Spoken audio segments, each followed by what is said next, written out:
दोस्तों, वंदे मातरम। आप लोगों के बहुत सारे क्वेश्चन कि जिस तरह से इलेक्शन हुए थे वेस्ट बंगाल में और जिस तरह से खेला हुआ था, क्या ऐसा खेला होने के कोई चांसेस बनते हैं उत्तर प्रदेश के जो अभी इलेक्शन होने वाले हैं मार्च 2022 में।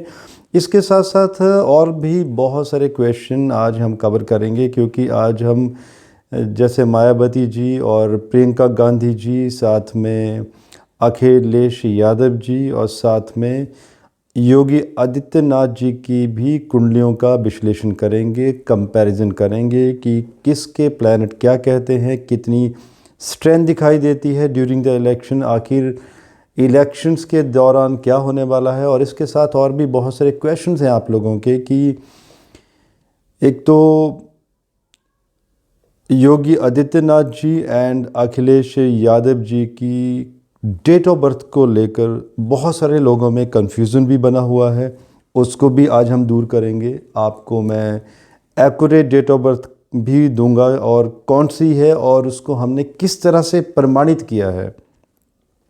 अब ये खेला की बात क्यों हो रही है, क्योंकि जिस तरह से अभी बीजेपी बौखलाई हुई है और उत्तर प्रदेश में समाजवादी पार्टी के कार्यकर्ताओं के घर में इनकम टैक्स की जो रेड पड़ती जा रही है, बहुत सारा कैश भी पकड़ा गया है। एंड दोस्तों, ये this is a part of election, क्योंकि जो भी विनिंग पार्टी होती है वो इस तरह का क्रियाक्रम हमेशा ही करती है दूसरी पार्टी के अगेंस्ट में, और ये कुछ छुपा नहीं है, सबको मालूम है कि आखिरकार क्या होता है। ये जो भी पैसा आता है कहाँ से आता है, जितने भी बिजनेस हाउसेस होते हैं, जो कॉरपोरेट्स कंपनीज होती हैं या जो ऐसी कंपनी जो पूरे देश को संभालती हैं, इलेक्शन के दौरान जो विनिंग पार्टी होती हैं अगर उनको 1 रुपया देती हैं तो जो अपोजिशन में पार्टीज़ होती हैं चवन्नी उनको भी मिलती है, या 20 पैसा या 10% कुछ ना कुछ शेयर्स उनको भी कैश के रूप में मिलता है। सो जनता सब समझदार है। लेकिन आज हम ये भी कंपैरिजन करेंगे कि क्या आगे बीजेपी को जीत मिलेगी, क्या ये बौखलाहट जो अभी आईटी डिपार्टमेंट की रेट पड़ रही है, क्या ये जीत दिलाएगी, क्या जो विकास हुआ है वो जीत दिलाएगा, या योगी आदित्यनाथ जी का जो अपना पराक्रम है, जिस तरह से उन्होंने बहुत अच्छे काम भी किए हैं यूपी के लिए, क्या वो इनको विनिंग करवाएगा। इसके साथ साथ ये एक एजुकेशन वीडियो भी आप इसे समझ लीजिए, जिसमें आज हम ये भी एनालिसिस करेंगे कि संन्यास योग और शादी के योग जब कुंडली में नहीं बनते हैं तो उसके एनालिसिस कैसे किए जाते हैं। इसके साथ साथ आज हम ये भी एनालिसिस करेंगे। आप लोगों को याद होगा मैंने 2 साल पहले एक वीडियो दिया था योगी आदित्यनाथ जी के बारे में, यह सभी 2 साल होने वाले हैं ऑलमोस्ट, जिसमें मैंने दावा किया था कि योगी आदित्यनाथ जी नवंबर 2025 के आसपास उनका जो राजयोग बना है शुक्र का 20 साल का, जो उनको प्रधानमंत्री की पदवी पर भी ले जाता है। आज हम सारे विश्लेषण करेंगे कि क्या उसमें कोई कमी तो नहीं आने वाली है, क्या प्लानिटरी कॉम्बिनेशन में कोई चेंजेस तो नहीं दिखाई दे रहे हैं। 1 बाय 1 चलते हैं। हम पहले मायावती जी की कुंडली के ऊपर विचार करेंगे। मायावती जी की कुंडली आप देखिए, ये डेट ऑफ बर्थ एक्यूरेट है और इसके ऊपर पहले भी हम विश्लेषण कर चुके हैं। देखिए, बहुत ही खूबसूरत चार्ट है ये। लग्नेश चंद्रमा का अपने ही घर पर दृष्टि, लगन के ऊपर दृष्टि, और लग्नेश एवं द्वितीयेश सूर्य का बुध जो कि तृतीयेश पराक्रमेश भी हैं, लगन पर दृष्टि, एक बहुत ही स्ट्रॉन्ग पर्सनालिटी उनकी रही है। और जब उनकी शनि की महादशा थी तो उन्होंने बहुत पराक्रम भी दिखाया अपना। एंड जब वो यूपी में मुख्यमंत्री रही हैं लंबे समय तक, तो उन्होंने बहुत सारे ऑफिशियल्स को एक बल्क में सस्पेंशन भी किया था, सस्पेंड किया था कई लोगों को। तो एक स्ट्रॉन्ग एक पर्सनैलिटी यहाँ पर इंडिकेट होती है। अगर शनि की महादशा देखिए, अब देखिए इस कुंडली में लर्निंग वाली बात है। जो एस्ट्रोलॉजी के स्टूडेंट हैं, आज हम सर्वाष्टका के ऊपर भी विचार करेंगे। आप ये देख रहे होंगे सर्वाष्टक है ये। D9 के ऊपर भी हम विचार करेंगे और भिन्नाष्टक के ऊपर भी हम विचार करेंगे कि भिन्नाष्टक का विचार कैसे किया जाता है, किस तरह से विश्लेषण किए जाते हैं। दशांश कुंडली भी है। और षड बल को आज हम छोड़ देंगे, अदरवाइज़ वीडियो बहुत लंबा चले जाएगा, बाकी लोग भी देख रहे होंगे और बहुत सारी कंप्लेंट्स भी आ जाएंगी कि आखिर वीडियो बहुत लंबा चला गया। तो दोस्तों, अगर आप इस कुंडली में देखिए तो जब शनि की महादशा शुरू हुई थी 1992 से लेकर 2013 मई तक रही थी, मई 2013 तक, तो शनि इस कुंडली में बहुत ही स्ट्रांग है। सूत्र है ज्योतिष में कि छठे, आठवें या 12वें घर के जो लॉर्ड हैं, अगर उनका त्रिकोणों के साथ कनेक्शन बन जाता है, त्रिकोण के स्वामियों के साथ, तो ये एक बहुत ही महान राजयोग की स्थिति बनती है। तो देखिए, जब शनि की महादशा स्टार्ट हुई थी तो शनि सप्तमेश तो है ही है, लेकिन अष्टमेश भी तो है, क्योंकि अष्टम घर में कुंभ राशि जो कि मूल त्रिकोण राशि है। तो अष्टमेश शनि का पंचमेश मंगल के साथ 5वें घर में कनेक्शन बना हुआ है। राहु भी वहाँ पर साथ में है। राहु जिस घर में होते हैं या जिन प्लैनेट्स के साथ होते हैं उनका एक्सपेंशन कर देते हैं। और वृश्चिक राशि में होने का मतलब है इन प्लैनेट्स का कि क्रिएटिविटी।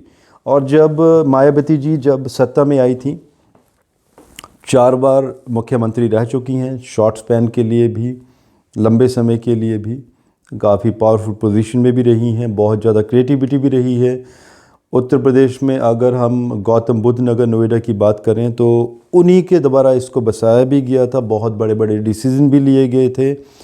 अब यही शनि 5वें घर में देखिए 35 पॉइंट्स, सर्वाष्टका में अगर 27 पॉइंट्स अगर मिल जाते हैं किसी भी घर में तो वो बहुत ही स्ट्रॉन्ग घर होता है, लेकिन यहाँ पे 35 पॉइंट्स। तो शनि का एक तो मंगल के साथ कनेक्शन बहुत ही स्ट्रॉन्ग, डेडलीस्ट कनेक्शन 35 पॉइंट्स, तो ये बहुत ही स्ट्रॉन्ग हो जाता है। अगर हम शनि का भिनाष्टक भी चेक करें तो शनि में हम चेक करेंगे 10वें घर में कितने पॉइंट बनते हैं, 3 पॉइंट कम है, 4 से कम है। लेकिन अगर हम कंपैरिजन सिर्फ सर्वाष्टका पे आ जाएं तो बहुत ही स्ट्रॉन्ग ये कॉम्बिनेशन रहा है। क्योंकि शनि को देखिए, यहाँ पर शनि एक तो अपने नक्षत्र के हैं, अनुराधा नक्षत्र के, एवं यहाँ पर मंगल भी अनुराधा नक्षत्र के हैं। और अगर हम इनकी एक स्ट्रॉन्ग विनिंग के ऊपर चले जाते हैं, जब इनकी स्ट्रॉन्ग विन हुई थी तो शनि की महादशा में हम चलते हैं, इनकी 2012 में जीत हुई थी। तो उस समय 2012 में तो ये इलेक्शन हार गई थी जब ये गुरु का अंतर चल रहा था।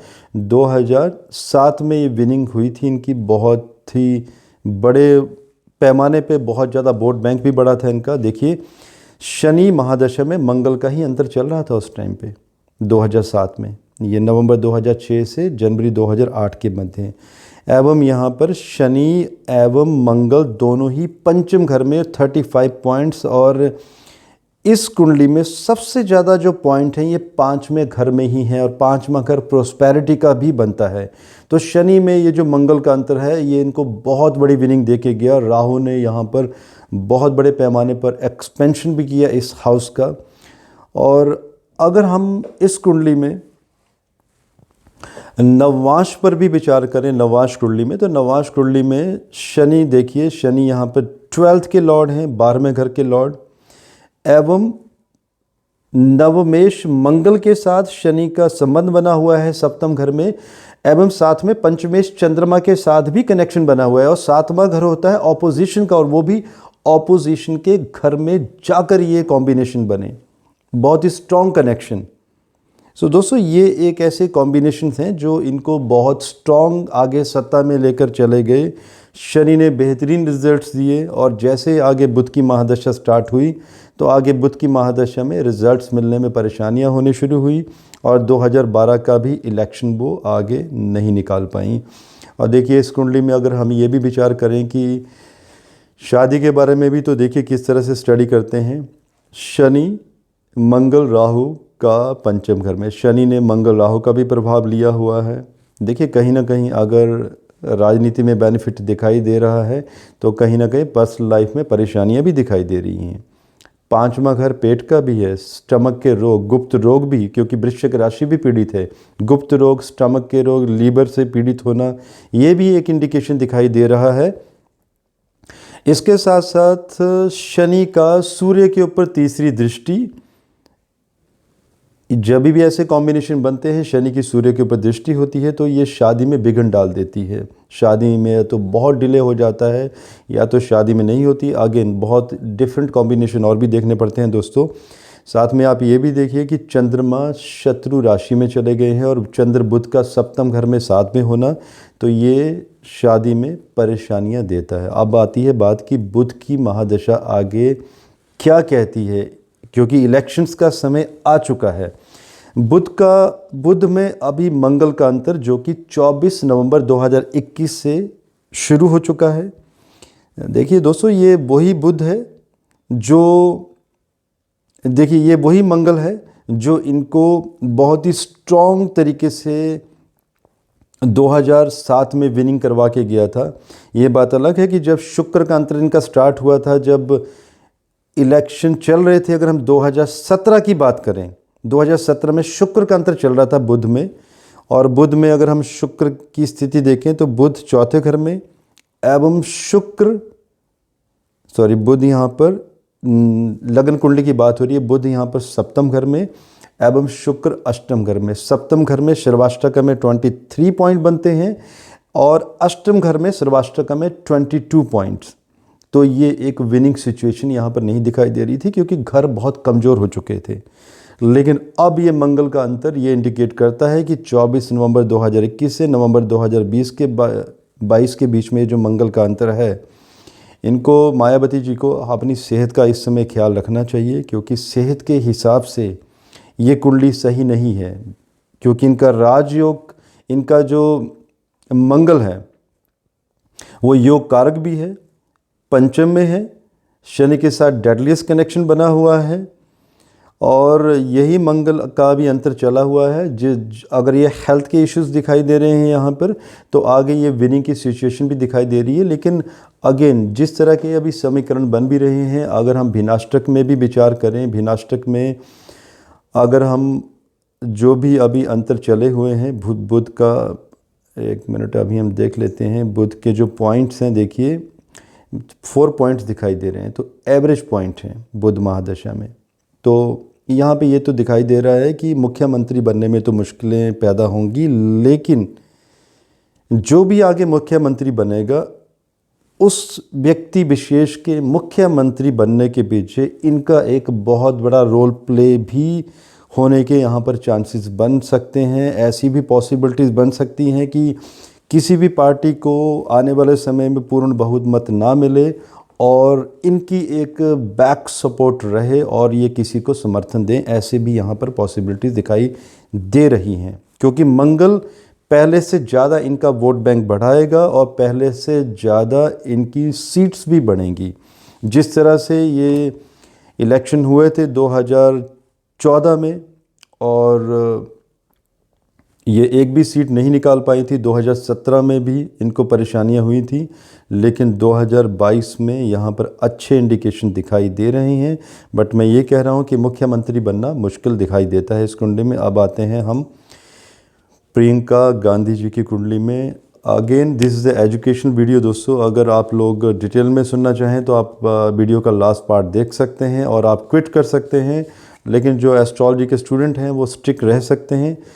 तो देखिए ये कुंडली क्या इंडिकेट करती है कि प्रियंका गांधी, जिनकी एक बहुत ही क्रिज्मेटिक पर्सनैलिटी यहाँ पे दिखाई दे रही है, क्योंकि एक सूत्र है कि लग्नेश अगर लगन को देखे, अगर लग्नेश का अगर केंद्रों के साथ संबंध बने, केंद्रों के लॉर्ड, दोनों केंद्रों के लॉर्ड भी यहाँ पर गुरु हैं जो कि सप्तम घर में, बुध एवं गुरु का कनेक्शन, सूर्य यहाँ पर पराक्रमेश है, तीनों का ही लगन पर प्रभाव बहुत ही स्ट्रॉन्ग, क्रिज्मेटिक एंड तीनों का फायरी साइन में बैठना स्ट्रॉन्ग पर्सनैलिटी का घोतक है। लगन में एक तो 25 पॉइंट है, सर्वाष्टका में लगन थोड़ा सा कमज़ोर फिर भी हुआ है।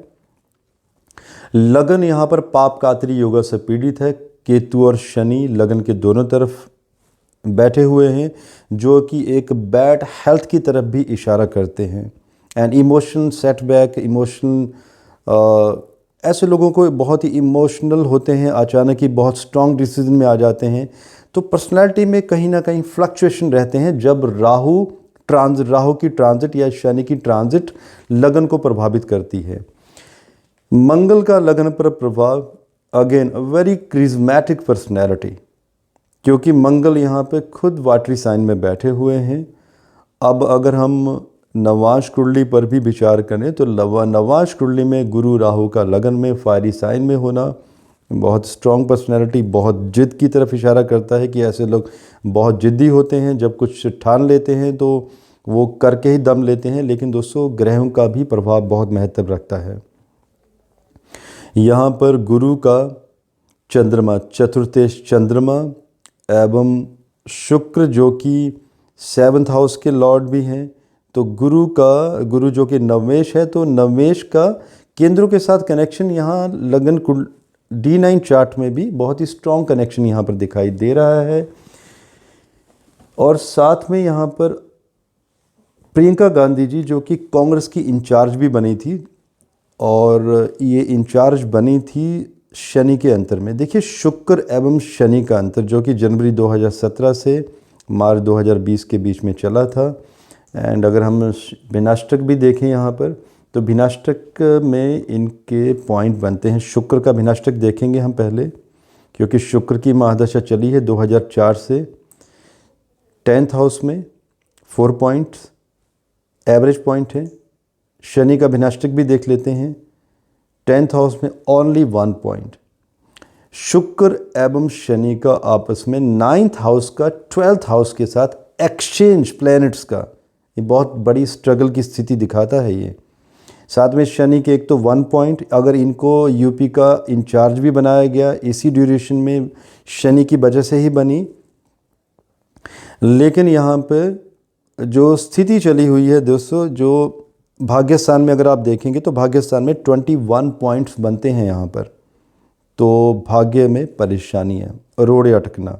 12th हाउस में भी 25 पॉइंट, कोई भी यहाँ पे हिडन बेनिफिट्स कहीं पर भी नहीं दिखाई देते हैं, बहुत सारा स्ट्रगल दिखाई देता है। और जब ये इनका अभी अंतर चल रहा है, अभी जब इलेक्शन होंगे तो उस समय शुक्र महादशा में बुध का अंतर एंड जो प्रत्यंतर चल रहा होगा वो चल रहा होगा 13 मार्च 2022 तक, जो कि 9 अक्टूबर 2021 से शुरू होगा। राहु का, राहु इस समय टॉरस में चल रहे हैं, वृषभ राशि में, और शनि की राशि के ऊपर है। शनि भी टॉरस में है इस कुंडली में, और राहु जी हाँ 2 अप्रैल 2022 को मेष राशि में फिर से ट्रांजिट करेंगे। तो राहु का एक तो 12th हाउस में ट्रांजिट में होना, और राहु का इस कुंडली में अष्टम घर में होना, जो कि अष्टम घर में थोड़ा सा हिडन बेनिफिट्स दिखाई देते हैं, क्योंकि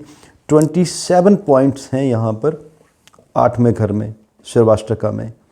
तो इंडिकेट होता है कि पहले से थोड़ी सी बेहतर स्थिति, लेकिन इसका मतलब ये नहीं बनता कि बहुत बड़ी सीट्स लेके आ जाएंगे, या तो यूपी में कोई बहुत बड़े समीकरण बना पाएंगे, या इलेक्शन विनिंग की तरफ, या अगर मान लीजिए कोई भी पार्टी अगर इलेक्शन नहीं जीत पाती है, अगर वोट सीट्स कम पड़ जाती हैं किसी पार्टी को, विनिंग मींस जिसका सबसे ज़्यादा बहुमत है, या कांग्रेस किसी को समर्थन देगी, ऐसा यहाँ पर नहीं दिखाई देता है। क्योंकि सूर्य की महादशा इनकी स्टार्ट होगी 10 मार्च 2024 से।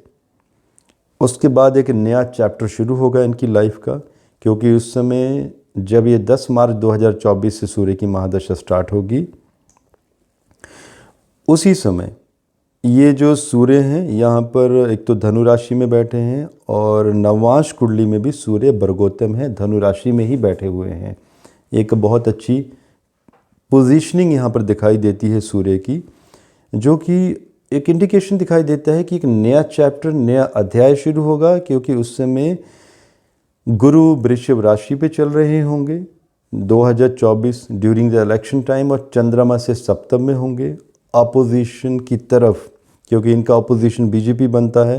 एक बहुत बड़ा काउंटर अटैक आप देखते हैं। आगे के जो एनालिसिस हैं 2024 के, उसके ऊपर हम अलग से विचार करेंगे, बिकॉज आज भी अगर हम जब भी उत्तर प्रदेश की बात होती है तो उत्तर प्रदेश ही कहीं ना कहीं डिसाइड करता है कि सेंटर में गवर्नमेंट किसकी आएगी। तो उत्तर प्रदेश पे इस समय ना कि भारत, ना कि पार्टियां भारत की बाकी, लेकिन अदर राज्य बल्कि पूरी दुनिया की नज़र टिकी हुई है उत्तर प्रदेश के ऊपर। लेकिन दोस्तों 2024 के बाद यहाँ पर एक बेहतर स्थिति प्रियंका गांधी जी के लिए दिखाई दे रही है। अब हम आ जाते हैं अखिलेश यादव जी की कुंडली में। एंड इससे पहले कि हम आगे बढ़ें, मैं अपोलोजाइज़ करना चाहता हूं क्योंकि मैंने अखिलेश यादव जी का एक वीडियो दिया था लास्ट टाइम, और वो जो डेट ऑफ बर्थ थी उसको इंटरनेट से उठाया गया था। मैंने काफ़ी रिसर्च भी की थी उसके ऊपर। कुछ कॉम्बिनेशन उनके पॉलिटिकल मैच होते थे क्योंकि उसमें भी कन्या लगन बनता था, लेकिन वो डेट ऑफ बर्थ सही नहीं है। ये जो डेट ऑफ बर्थ अभी आपको दिखाई दे रही है स्क्रीन पे, this is the accurate date of birth. ये सही सोर्सेज से ली गई है और इसके प्रमाण भी हैं, क्योंकि कुछ मैंने बहुत सारे एनालिसिस किए हैं इस कुंडली के ऊपर। जैसे कि अगर हम चतुर्थ घर की भी बात करें, जैसे चौथा घर होता है माता का, तो चतुर्थेश गुरु का राहु से पीड़ित होना चौथे घर में, केंद्र अधिपत्य दोष भी लगा है गुरु को, एवं चंद्रमा का अष्टम में चले जाना, एवं मंगल की चंद्रमा के ऊपर दृष्टि, ये मातृ कष्ट की तरफ इशारा करता है। जो इनकी हिस्ट्री जो हम देखते हैं, तो इनकी माता जी को बचपन में कष्ट हुआ था इनके जन्म के समय के बाद, और बाद में भी उनको कोई ना कोई न्यूरो का कोई ना कोई डिसऑर्डर, परेशानियां चलती रही थी। अभी इनकी माता जी नहीं है इस दुनिया में। सो ये एक इंडिकेशन कि मातृ सुख में कमी की तरफ इशारा दिखाई देता है। तो ये कुंडली कंप्लीट मैच होती है। मंगल का लगन में होना, again it's a very deadliest combination, बहुत ही स्ट्रॉन्ग चार्ट बन जाता है ये। इसके साथ साथ अगर हम चंद्रमा से पंचम घर में भी लेके चलते हैं, पाँचवा घर शुक्र, तो चंद्रमा को अगर लगन कुंडली यहाँ पर मान लिया जाए तो चंद्रमा का जो सातवां घर है, सप्तमेश शुक्र बनते हैं, अपने से 11th हाउस में चले जाते हैं। तो ये एक इंडिकेशन होता है कि इंटरकास्ट मैरिज का होना। तो इनकी इंटरकास्ट मैरिज भी हुई थी, और पंचमेश का भी, चंद्रमा से पंचमेश सूर्य जो कि सप्तम में चले गए हैं, तो यहाँ पे सूर्य और शुक्र का एक्सचेंज भी बना है, जो कि इंटरकास्ट मैरिज की तरफ इशारा देता है। और इसके साथ साथ मातृ सुख के बारे में तो हम विचार कर ही चुके हैं। अब हम कुंडली में ये भी विचार करेंगे कि किस तरह से ये चीफ मिनिस्टर बने, और क्या अगर इलेक्शन डिले होंगे ओमिक्रॉन की वजह से तो क्या इनको कोई सक्सेस दिखाई देती है। दोस्तों, जो लास्ट चार्ट मैंने देखा था अखिलेश यादव जी का, इससे पहले जो विश्लेषण किए थे, वो चार्ट बहुत ही कमज़ोर था, लेकिन ये चार्ट बहुत ही स्ट्रॉन्ग है। जिस तरह से आईटी की रेट बढ़ती जा रही है, समाजवादी पार्टी के अगेंस्ट जो भी कार्यकर्ता हैं, जो भी अभी देखिए बोलने की बातें होती हैं कि आईटी डिपार्टमेंट अपना काम करता है। सबको मालूम है कि इलेक्शन के ड्यूरेशन में ही आखिर क्यों आईटी डिपार्टमेंट या बाकी डिपार्टमेंट एक्टिव हो जाते हैं, क्यों क्रिमिनल केसेस बढ़ जाते हैं। Again it's all political, because हमारे देश का दुर्भाग्य है कि कोई भी अभी तक एक सही सिस्टम नहीं बन पाया है। हमारे देश में आज भी रैलीज़ होती हैं, लोग रोड्स में आ जाते हैं, 1-1 लाख लोग इकट्ठे हो जाते हैं रैलीज़ में।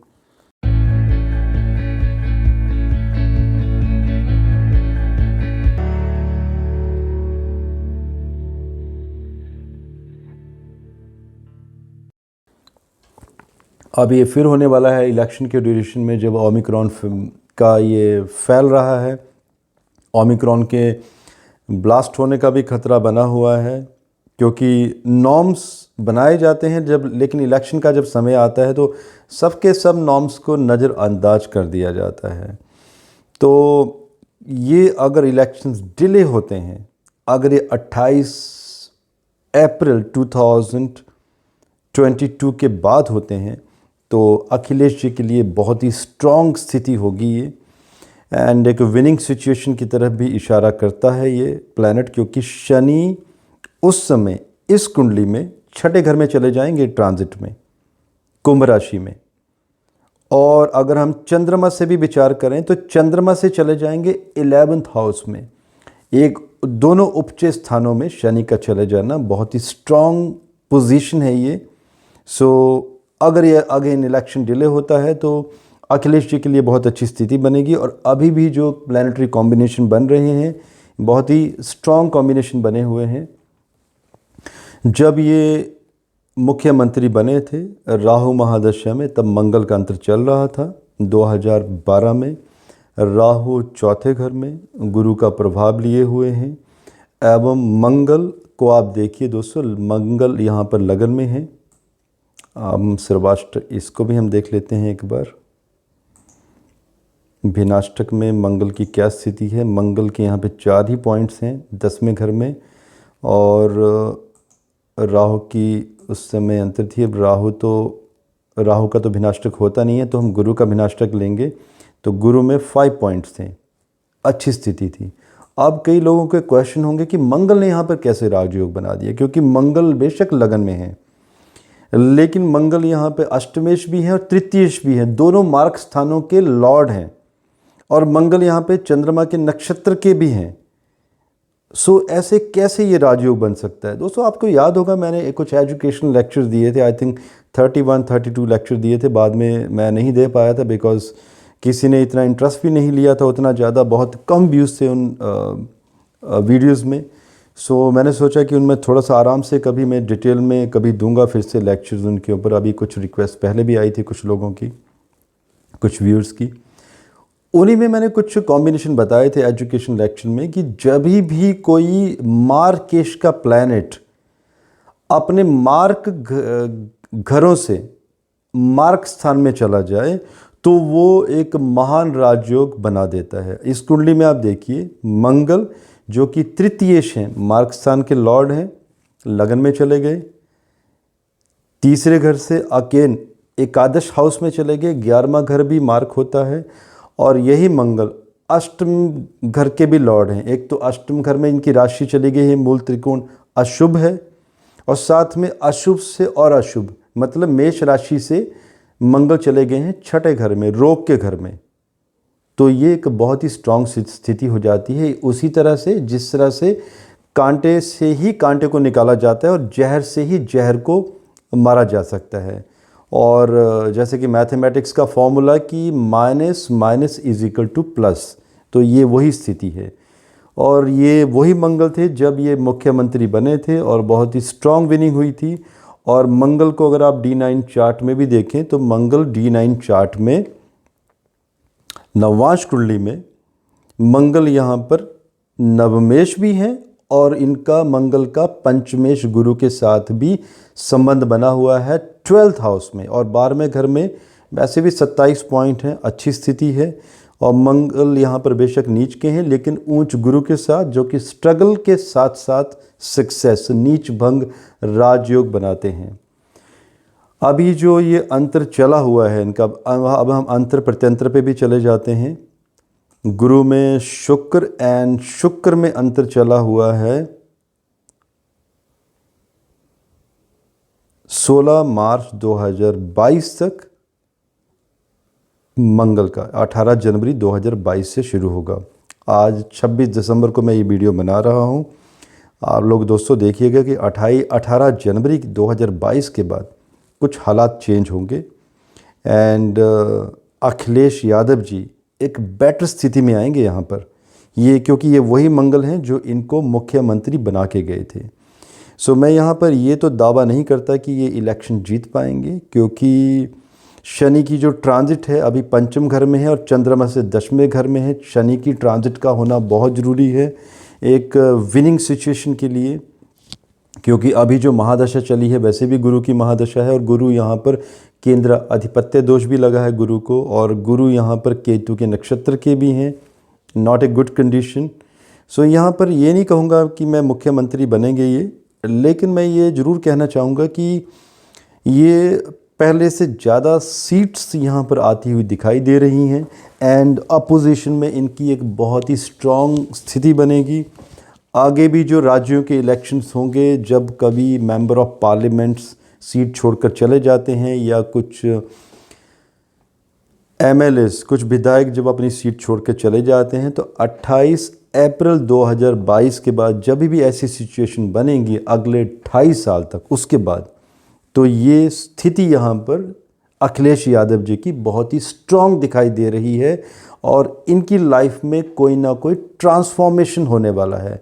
ये जनता को और भी ज़्यादा प्रिय होने वाले हैं। उसके बाद कुछ ना कुछ ऐसी सिचुएशन बनेगी। अब आ जाती है बात योगी आदित्यनाथ जी की कुंडली में, जिनके बारे में मैंने बहुत पहले ऐसे दावा भी किया है। आई थिंक ये वीडियो दिया था मैंने जून 2020 में कि ये आने वाले भावी प्रधानमंत्री होंगे। अब योगी आदित्यनाथ जी की कुंडली में भी दो कुंडलियाँ इनकी सामने आती हैं। एक कुंडली जिसके बारे में कई लोगों के कमेंट्स भी आखिर हमने यूट्यूब चैनल में हमेशा ही देखे हैं कि ये जो मैं कुंडली ले रहा हूँ ये सही नहीं है। दोस्तों, मैंने दूसरी कुंडली के ऊपर भी विचार किया है, लेकिन जो दूसरी कुंडली जिसको आप देखते हैं उसमें एक शादीशुदा व्यक्ति की कुंडली है, उसमें शादी के योग बनते हैं उसमें। लेकिन इस कुंडली में संन्यास योग दिखाई देता है, मैरिज के योग यहाँ पर नहीं दिखाई देते हैं। सबसे पहले आप इस कुंडली में, लगन कुंडली में देखिए आप सातवां घर ये इंडिकेट करता है कि केमुद्रम योग बना हुआ है। यहाँ पे चंद्रमा अकेले रह गए हैं। कई लोगों का क्वेश्चन भी होता है कि अगर राहु और केतु चंद्रमा के आगे पीछे चले जाएं तो क्या ये भंग हो जाता है? जी नहीं, राहु केतु की यहाँ पर कोई महत्वता नहीं है। ये केमुद्रम योग बनता है। चंद्रमा यहाँ पर अकेले हो चुके हैं। शनि ने यहाँ पर सूर्य का प्रभाव लिया हुआ है 10वें घर में। शनि की 10वीं दृष्टि चंद्रमा के ऊपर।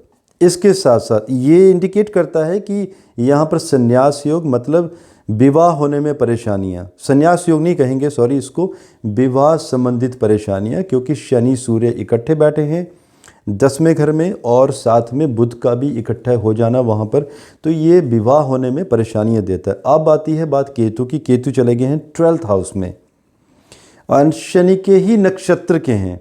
एंड देखिए, शनि के नक्षत्र के केतु पुष्य नक्षत्र के हैं, प्रथम चरण के 3 डिग्री के।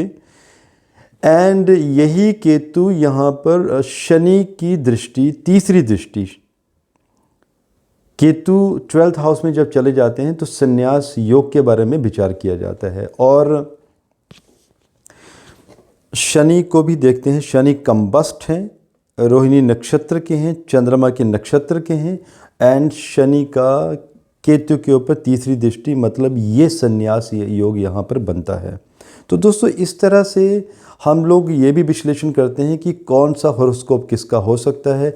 मोदी जी की कुंडली के बारे में भी इसी तरह से मैंने एक्सप्लेनेशन दी थी कि उनकी कुंडली भी दी हुई है मैंने, क्यों उनका मैंने वो टाइम निकाला था। और ये जो मैंने समय लिया हुआ है 10:54 मॉर्निंग, सिंह लगन की जो कुंडली बनती है, गढ़वाल का जो उनका समय हुआ बनता है। दोस्तों, आप हमेशा देखिएगा वो बहुत ही स्ट्रेट फॉरवर्ड तरीके से बात करते हैं, बहुत ही डिफरेंट छवि है उनकी, क्लीन हार्टेड हैं, साफ़ सुथरी बात करते हैं। और डिप्लोमेशन, ठीक है, हम मानते हैं राजनीति में व्यक्ति विशेष धीरे धीरे सीख लेता है, वो भी अभी धीरे धीरे सीख रहे हैं, लेकिन अभी भी उनके विचारों में, उनके तौर तरीक़ों में स्ट्रेट फॉरवर्डनेस बहुत ज़्यादा दिखाई देती है। और अगर हम पुरानी इनकी हिस्ट्री में चले जाएं, आज इस कुंडली के ऊपर मैं डिटेल विश्लेषण नहीं दूंगा, क्योंकि इसके बारे में, इस कुंडली में के बारे में मैं 20 मिनट का वीडियो पहले बना चुका हूं, आप देख सकते हैं। आपको इसी वीडियो के डिस्क्रिप्शन बॉक्स में वो वीडियो दे दिया जाएगा योगी आदित्यनाथ जी के बारे में, जिसमें मैंने हर एक कॉम्बिनेशन को कवर किया है कि उनकी पास्ट लाइफ के बारे में, कि कब वो इलेक्शन जीते गए और कब वो एमपी भी बने, क्यों बने, कैसे बने, युवावस्था में बने।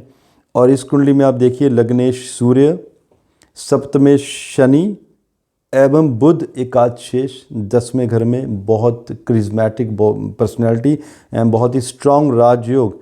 एंड एकादशेष बुध का 10वें शुक्र के साथ एक्सचेंज बना हुआ है।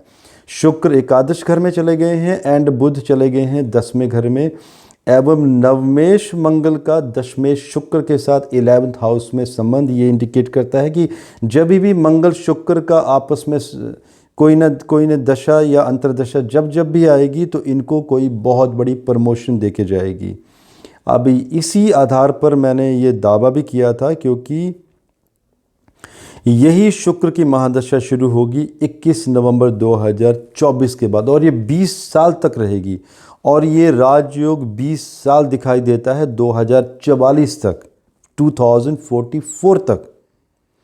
और ये जो वीनस हैं दोस्तों, ये वीनस बहुत स्ट्रॉन्ग है यहाँ पर इस कुंडली में, क्योंकि एक तो आपस में एक्सचेंज बना हुआ है और वीनस यहाँ पर एक तो दशमेश हैं, तृतीयेश हैं, प्राक्रमेश भी हैं।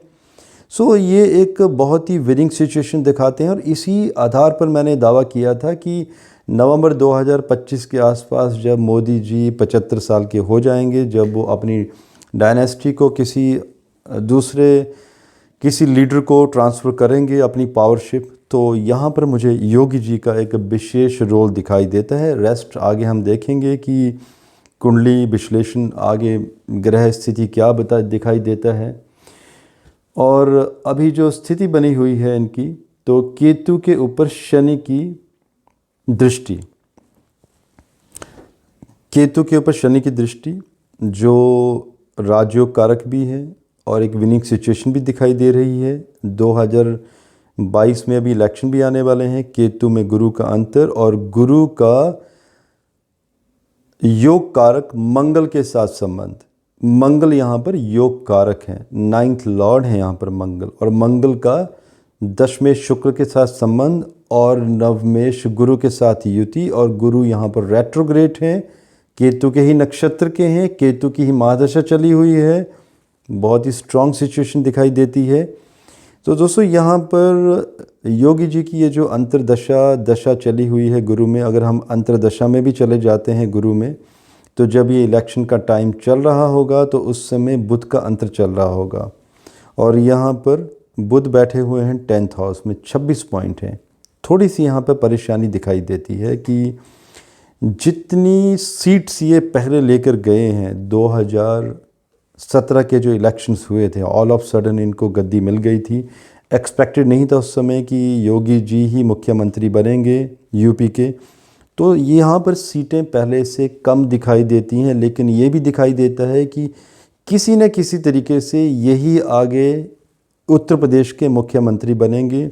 अब वो क्या समीकरण बनेंगे, अगर बीजेपी की कुछ सीट्स कम हो जाती हैं, कोई दूसरी पार्टी समर्थन देती है, जैसे मैंने मायावती जी की तरफ इशारा भी किया है, लेकिन यहाँ पर अगेन ये कॉम्बिनेशन बनते हैं कि ये मुख्यमंत्री बनते हुए यहाँ पर नज़र आ रहे हैं। तो दोस्तों ये मेरे विश्लेषण हैं, इसमें हमने इस वीडियो को एक एजुकेशनल तरीके से भी कवर किया है। अब यहाँ पे D9 चार्ट में क्या कॉम्बिनेशन बनते हैं, उसके लिए आप योगी आदित्यनाथ जी के ऊपर जो मैंने वीडियो दिया था बहुत पहले, उसको आप देख सकते हैं। आप इस कुंडली में एक ख़ास बात ज़रूर देखिएगा, 36 पॉइंट बनते हैं इनके अष्टम घर में, सर्वाष्टका की बात कर रहा हूँ मैं। 36 पॉइंट, 8वां घर हिडन एसेट्स, और अष्टमेश गुरु पंचम घर में, ये संतान कष्ट की तरफ भी इशारा देते हैं। तो एक तो संन्यास योग बना है, संतान नहीं है, तो जब ऐसा होता है तो पब्लिक को ही ऐसा व्यक्ति विशेष संतान के रूप में ही मानकर चलता है। तो ये हिडन एसेट्स 8वें घर में 36 पॉइंट होना, तो अचानक ही सिचुएशन को अपनी फेवर में कन्वर्ट करवा देता है। बाकी देखते हैं आगे दोस्तों क्या होता है इलेक्शंस के दौरान, लेकिन अभी तक योगी जी की स्थिति बेहतर बनी हुई है। बट एज़ कंपेरेटिवली 2017 के इलेक्शन से कंपैरिजन करें तो स्थिति उतनी बेहतर नहीं है, बट विनिंग सिचुएशन दिखाई देती है। पहले से सीट्स थोड़ी सी कम दिखाई देती हैं। अब बहुत सारे लोगों के क्वेश्चन है कि कौन सी पार्टी को कितनी सीट्स आएंगी। उसके लिए दोस्तों इलेक्शन कमीशन को डिक्लेयर करने दीजिए कि उत्तर प्रदेश में किन किन फेसेस में कब कब चुनाव होंगे। जब भी ये डिक्लेरेशन होगा उसके बाद हम इमीडिएटली एक नया वीडियो लेके आएंगे और सीट्स का भी डिक्लेरेशन करेंगे। मुझे इजाज़त दीजिए। भारत माता की जय।